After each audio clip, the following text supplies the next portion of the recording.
Hello and welcome back to the Gift of the Gab. Episode 51. 51, wow. One week away from a year of episodes. Mm-hmm. Consistently. Yeah, we haven't missed one yet. Almost missed one today. Almost. Yeah, shall I tell what's been happening? We've had an interesting week. It's been half-term week. You can lead us into it. Interesting. Week. Well, couple updates. Well, the update on my hand, it only got worse. Yeah. Well, I guess better now. Better now. But it got worse. Yeah, significantly. To get better. Few A&E trips. Few A&E trips. My hand was completely bandaged up.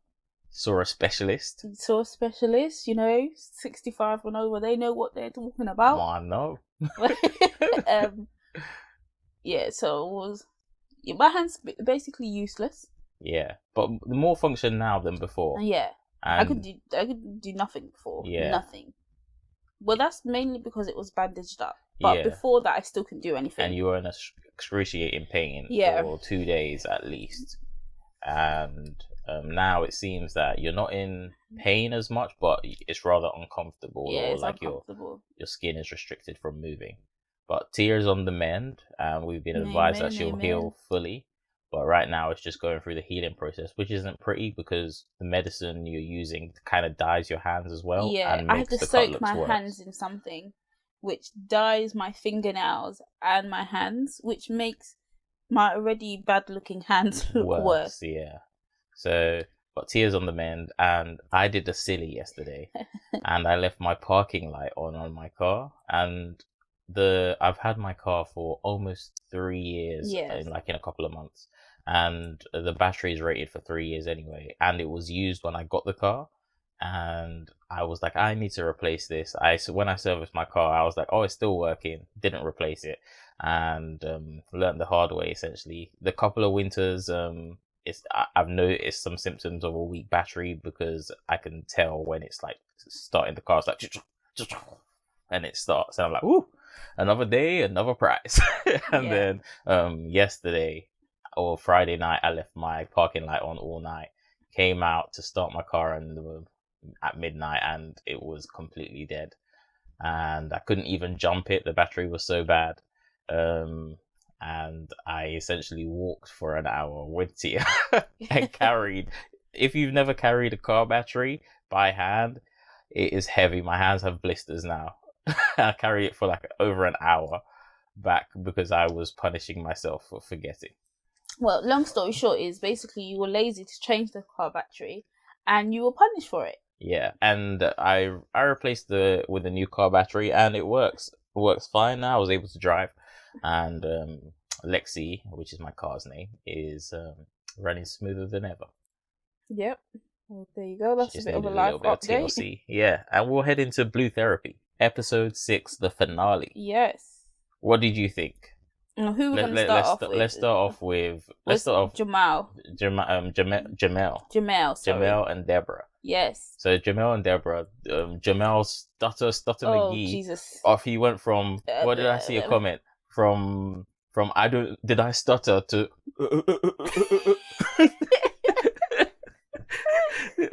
yeah, because he could get. I think every time. See, look, he's got me doing it. But every time he wanted to say it, he started from the beginning again. And that's what he was doing with the therapist last week. It's like, you don't need to start from the beginning of the story to tell the story again. It's like, oh, it's not Christina. You need to worry about wipe sweat. When Deborah was like, stop looking at me like that. Yeah. Like, you're pissing me. I was like, you're pissing me off too. Slap him. Guys, I had to watch it twice because I just fast forward that bit. He was pissing me off. It was just frustrating. It's just like, just say it. If Deborah had given him a good backhand right there, I would have said, you know what? I can understand why. Because he was really pissing me off. With this... just say it. Exactly. As if you're not... in the car as if you are the victim. Mm-hmm. You're proper saying it as if you're the victim revealing some traumatic thing that happened to you when you're about to change her life with what you have done. And yeah... So he admitted he cheated with his ex. Who saw that coming? No, only everyone, Deborah. Come on. and they cheated in the car. Essentially, and Jamal took for the whole episode to basically the whole state episode that. to say that. And But Deborah was really kind though to Denise. Like she was like, Denise was like, oh, put it this way, it wouldn't be something he'll be comfortable doing in front of you. And she was like, oh, thanks for Denise for saying that, but I'm gonna need Jamal to say it. Jamal, yeah, hurry up. Yeah, say it.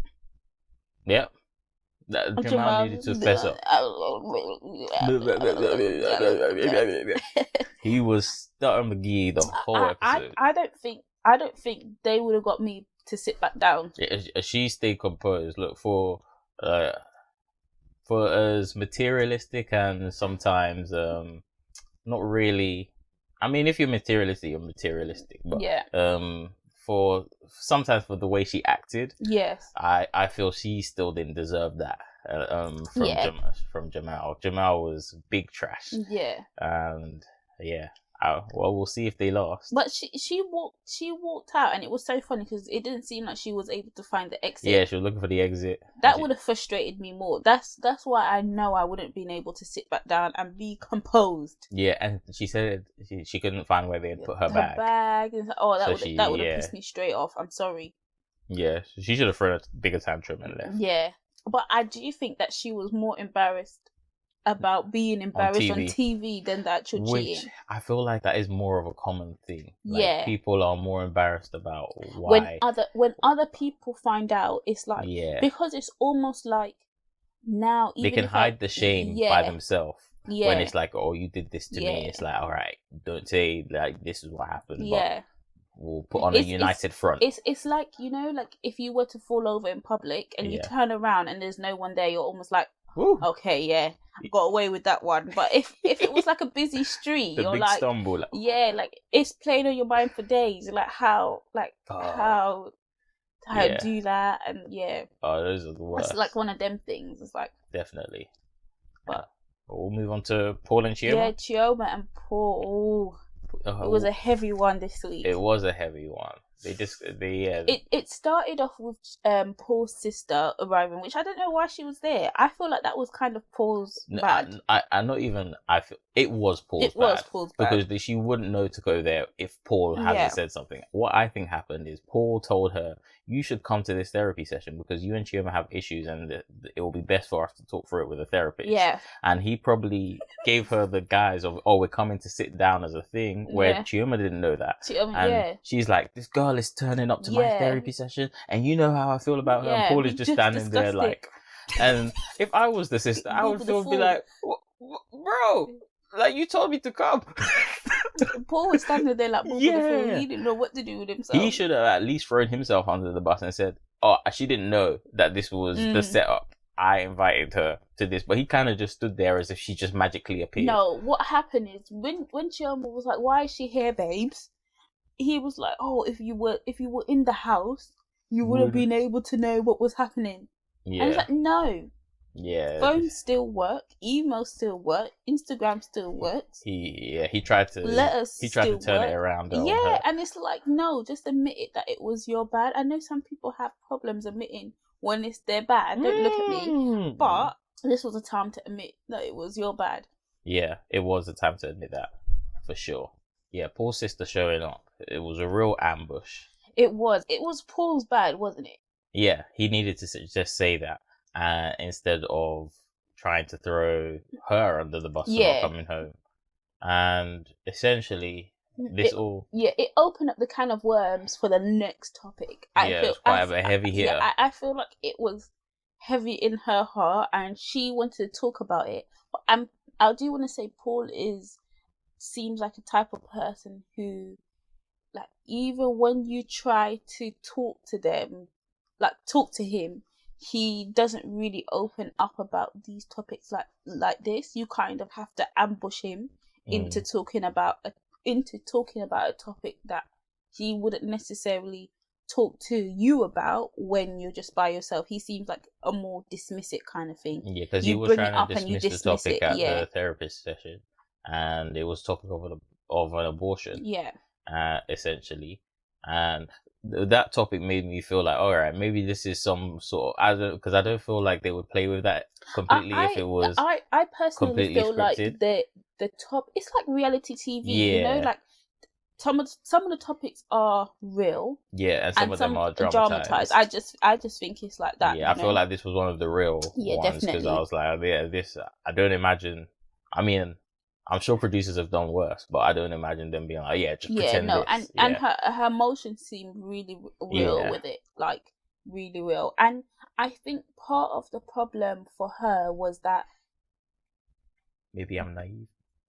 Part of the problem for her was that her family have difficulties getting pregnant in her family. Yeah. So she feels like this could have been her opportunity to have her only child, and I don't know how, she's basically aborted it. And yeah, Denise, but before she said that, she was placing the majority of the blame for the abortion on Paul. Yes, from what it seemed like to me is that they had a drunken night, which is what Paul said, and they discussed it afterwards, like what would happen if we were pregnant, and it seemed like he brought up the topic like, oh no, like I don't want to be a dad at the moment, you would need to abort it and stuff like that.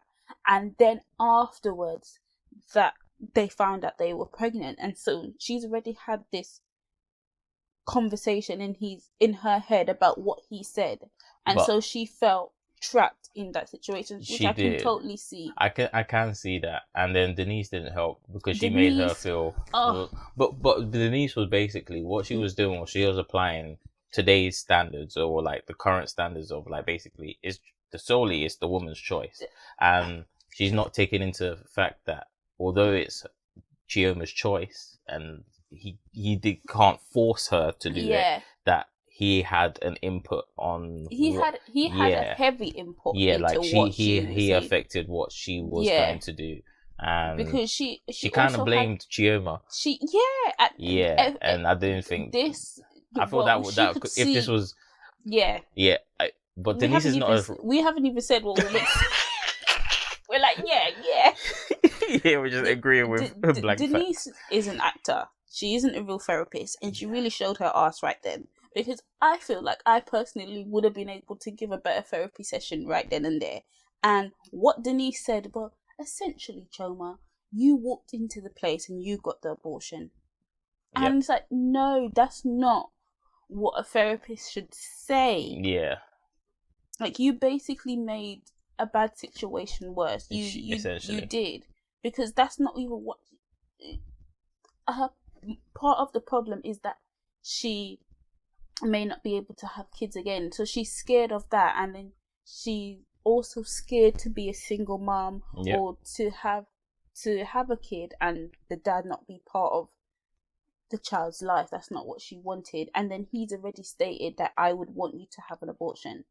So did they detail if they talked about it again after that conversation, after they found out the baby was... No, she said that they never discussed it. And it just happened. Yeah, and he was like, oh, babes, I just wanted to be the macho figure in your life. Like, in my opinion, men are not supposed to feel basically weak.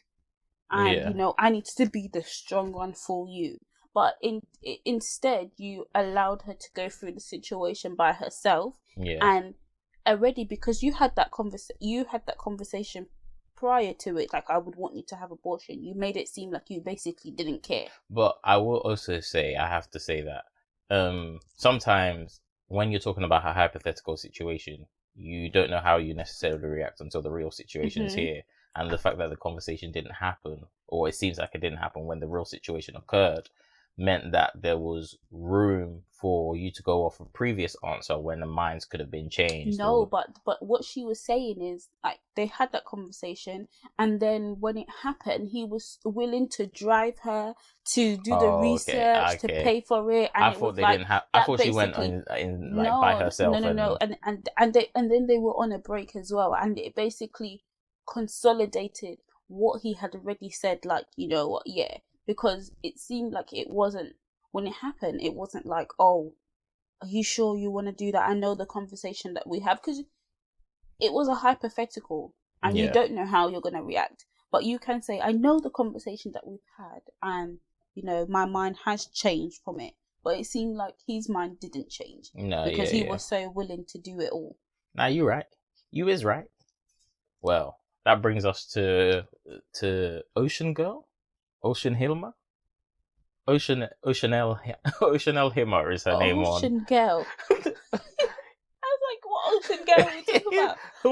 Her name on Instagram, where she was a model called Ocean L Himmer, is currently trending after she posted a picture on the gram in business class on a plane, and then she was pictured in the same outfit sitting in economy, basically, and it was just like stunting from the gram, and she went and then posted another picture, I guess later on the way that back, week. it seemed like. Yeah, and she's with her friend, and they've taken business class, and she said, "This time I paid for it," with her middle fingers up, and it's just like, well, although I appreciate the clapback of well, I could afford it, I'm like, but you let them, they got you to do it because you couldn't get on the way there. Yeah, maybe all the seats were taken, but I think it's because you couldn't get on the way there, because I wouldn't go and take a picture in front of this and pretend that was the life I was living. Yeah, and what was the point of doing that? Yeah, well, you know what I'm thinking, like maybe her friends were at first class or business class and she came to take the picture, because they don't really allow you up that side, and boss bees like me, I've been in first class and it was very nice. It was very nice, wasn't it? Well, she was stunting, and she essentially got caught stunting for the gram. And that's how it goes. Funny. What's the moral to learn from that? Because she probably, when she took the picture, she like never thought that another person would take a picture of her. Yeah. Oh yeah, that she would be caught in another picture. And essentially she was. And that is what happens. What's the moral for that story? You should live within your means and don't pretend, because you get caught out like this. I think it was even on BBC News or something like that. Yeah, I swear. It'd be all blending into the same on Instagram, doesn't it? Well, one dilemma to end the episode. Dilemma number 1. I let my adult daughter and her toddler live with me. She does nothing as her kid destroys my home. I live streamed my confrontation with her, and she accused my boyfriend of cheating on me and giving me STDs. The video went viral and he dumped me. Heartbroken. Oh, it's your daughter, right? Yes. So why don't you just speak to your daughter? Why does it have to be on live stream? I guess the daughter is kind of one of those useless ones. Do you know what? I think that the mum was kind of scared of the daughter, and she was like, if I do it in front of the public, like there's nothing she can say. Probably. Actually, you have to take a chill pill like that. But so you ended up losing your man, and the daughter's still living. But just kick her out. Yeah, and the baby. I'm joking. I have heard the saying. But she is an adult. I have heard the saying: if you raise your kids right, you can spoil your grandkids. But if you spoil your kids, you have to raise your grandkids. Yeah. I don't know how true the saying is. But I think it's quite true. You think? Yeah, because I think a lot of like parents or very strict parents. Yes. When their children have children, you see like, oh, this is a whole different parent when they're looking after my kid. Yeah. And then when it's you, it's like, I wasn't allowed to get away with this. How come these kids are now allowed to get away with this? But it's because you're the sensible one, making sure all the other stuff is taken care of. Mm-hmm. Whereas if you're like a silly kid, and it's just like, oh, now I have to baby this kid and still instill knowledge in this adult kid. This is true. All they end up doing silliness, and you get dumped with the kid. Essentially, that could happen. No, it's true. So you have to raise your kids with enough strictness. Yeah. You can't let them do anything. Guess that's the moral of the story. That's been us. Episode 51 of The Gift of the Gap. Thank you for listening, tuning in. Catch us on all social media at BT Smalltalk. And tell a friend to tell a friend to tell a friend. Yes. Don't forget to like, comment, and subscribe. And let us know what you thought about blue therapy. And did you watch the aftermath? we wasn't gonna pay $1.99 for it. Yeah. We'll see the little clips and maybe talk about it next week. They had to capture me in a bit more to get my $1.99. Yeah. To be honest. It did seem a little bit juicy. I did see a few clips. Maybe we might jump in there. But we're not paying $1.99. We're not paying $1.99? Are you paying $1.99? If it was juicy enough and it gave us good content, why not? I feel like someone's going to put it on YouTube for free. Hey man, support black business. So we'll see. If we pay $1.99 or we see it on YouTube, we'll talk about it next week. Alright. And that's been us. Ciao. Ciao. Ciao.